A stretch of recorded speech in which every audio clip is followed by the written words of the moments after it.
Hello everyone, it's Onyi here, and today we're going to do a sound quality comparison between the Aura Studio 2 and the brand new Aura Studio 3.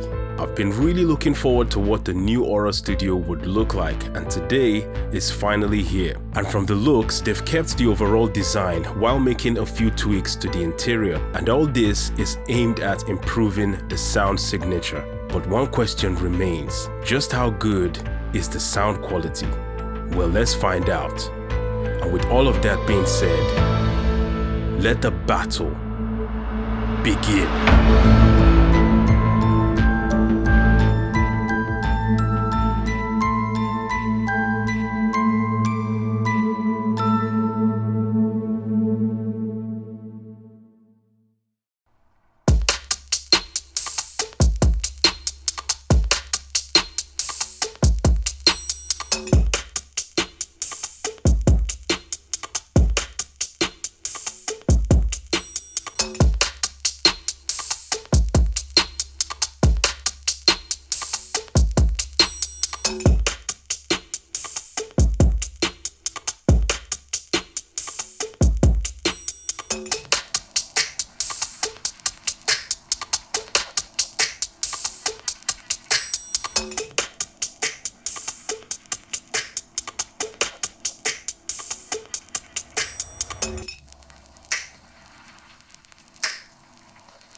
Okay guys, I hope the recording was able to help you make a decision, but for me, my mind was pretty much made up as soon as I hit the play button. But stick around till the end if you want to know the speaker I've chosen as the winner. But before that, I'd like to talk about some few points and how they compare. And the first off is design. Now design-wise, they really didn't disappoint us here. They've kept the majority of the exterior looking identical, but on the Aura 3, you would find that the transparent dome has a slightly darker tint, which works well to complement the darker interior. And on the inside is where the majority of the changes will be found. And the first thing you would notice while looking at the speaker is the bass reflex port is gone.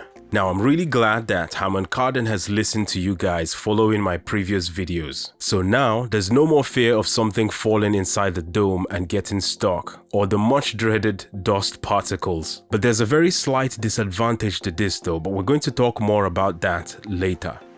The other major change to the interior is this part at the center that covers the subwoofer. I think it still looks quite cool on both speakers. The Aura Studio 2 reminds me of a turbine on a jet engine, and it has this beautiful chrome finish on the inside, while the Aura Studio 3 looks like a mountain with ripples of sound waves sweeping over it. That's the best way that I can describe it, but the bottom line is I think both speakers look absolutely beautiful. And in low light, they both look amazing, and they'll certainly add an element of flair to your interior aesthetics. It's surely a conversation starter, and you just can't go wrong either way.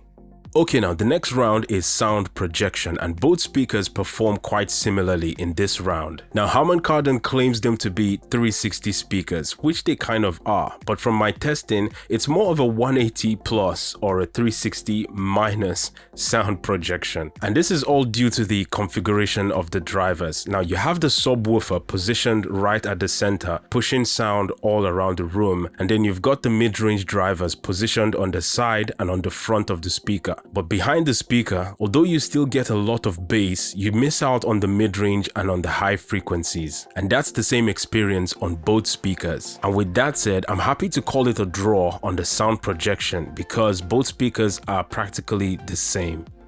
Okay, now the next point is volume and loudness, and I'm happy to report that both speakers go really loud. At 50% volume, both speakers sound big enough to fill a room with comfortable, punchy music. And when you increase the volume up to 75%, you'd slowly find yourself drifting into party mode. And then at the maximum volume, there's a little distortion that can be heard on the Aura Studio 3, but the sound quality remains clean and the treble doesn't sound too harsh. The Aura Studio 2 also performs well at the maximum volume, but depending on the song that you're playing, you're going to start hearing some port noise and vibrations, and this can be a little off-putting for some people. So in general, the loudness on both speakers is really good, but the Aura Studio 3 is the better performer.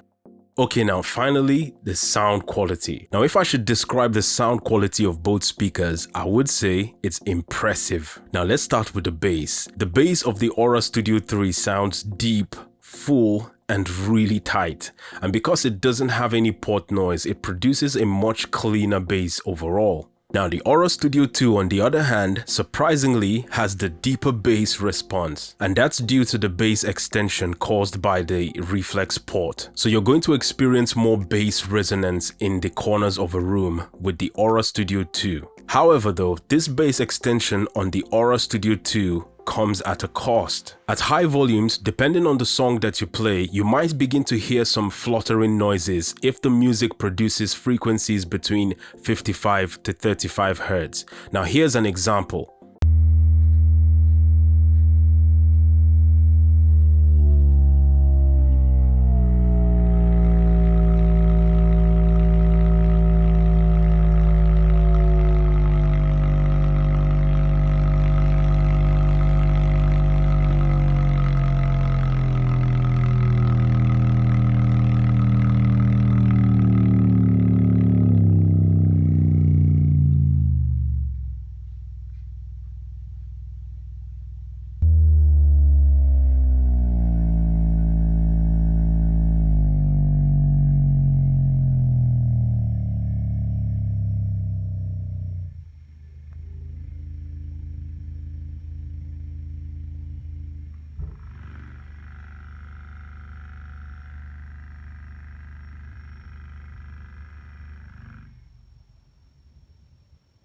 Okay, as you just heard, the bass of the Aura Studio 2 has more extension with some fluttering along the way. The bass sounds loose, but it resonates deeper. On the other hand, the bass of the Aura Studio 3 sounds tighter, cleaner, and more composed across the range, but it starts to lose the composure a little bit around the 25 Hz.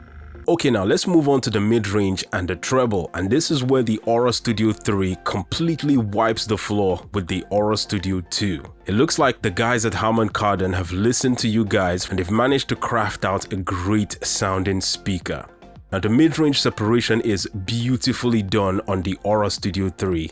The treble sounds great, not too bright and not muffled, just well balanced, while the Aura Studio 2 just lacks detail and clarity overall.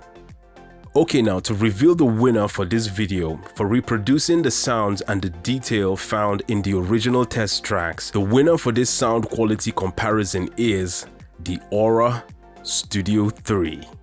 Now, just before you zoom off to buy the Aura Studio 3, I think you should know that there are some features that have been completely removed from the speaker. Now, things like the dual sound pairing and the hands-free system, these features no longer exist on the Aura Studio 3. The marketing gurus at Harman Kardon have cleverly removed those features so it doesn't completely kill off the Aura Studio 2. So if you're ever thinking of buying two of these speakers and pairing them together, your best bet is still going to be the Aura Studio 2.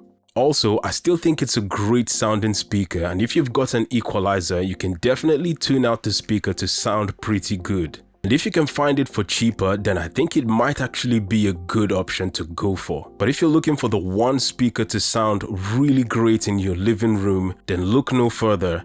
The Aura Studio 3 is the new king of the game. Okay guys, that's it from me. Don't forget to hit the like button, subscribe to this channel so you always know whenever I find anything new and interesting. My name is Onyi with OCM Reviews, and it's been a pleasure comparing the sound quality of these speakers for you guys. And as always, just enjoy the music, and I'll see you in the next video.